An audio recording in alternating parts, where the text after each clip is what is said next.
So this is part 1 out of 2 parts to this 20-gallon long saltwater tank I'm going to be making. So in this first video, we're just going to be setting it up and cleaning it out.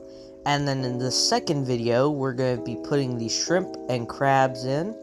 And we're also going to, get to see the finished, clear product. This is a 20-gallon long tank. It was on sale for 50% off, so instead of normally being 50, it was only 25, which is a really good deal. So I'm going to be removing this old 10-gallon tank, which has just been a holding tank for my shrimp, and I'm going to be adding the 20-gallon long where this used to be. Also, I'm going to be cutting up the board underneath it into 4 separate pieces to better support the tank, which you will see later in the video. Also, I made a custom light for this tank using the old lid's power cord and soldering it on to a new light strip which me and my dad bought off Amazon. So that's why there is now a new and much better light on the tank, which will also be used for the 20-gallon long, and that is the whole main purpose of it. Also, the filter and heater on this tank are rated for up to 20 gallons, so I'm also going to be using the filter and heater for the 20 gallons. And look at how massive this marine hermit crab is. He is ginormous. I do have a nice safe bucket for all of these fish to be in, and you can really see how hard it was to get this one stupid shrimp out. Gave me a lot of issues. But they'll only be sitting in the bucket overnight, and by tomorrow mid-evening, they'll be going into the new 20-gallon long. I have been wanting to put a 20-gallon long where this 10-gallon is for a very long time, because I absolutely hate this tank and it is a really, really ugly eyesore. And here's the 4 boards. I just took the old one, cut into 4 even pieces, and now I'm just going to be evenly spacing them out and then placing the 20-gallon across it.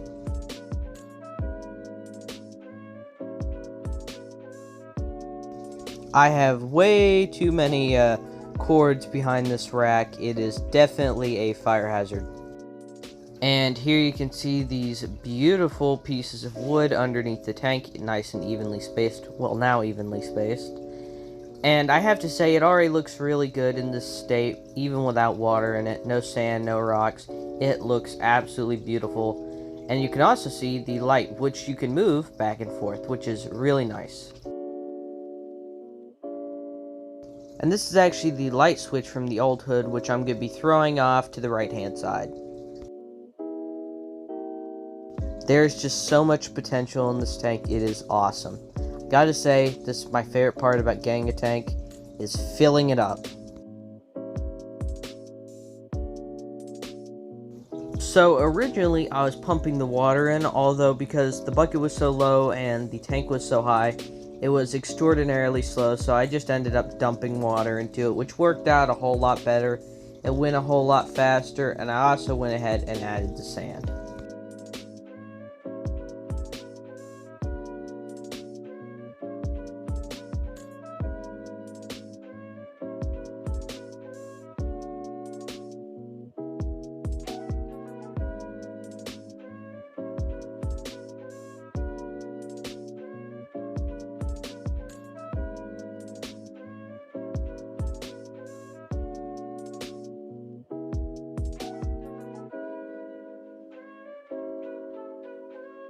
I'm adding 2 cups of salt, one of which is going in the filter, and the other one is just going to get spread around the water, just cause.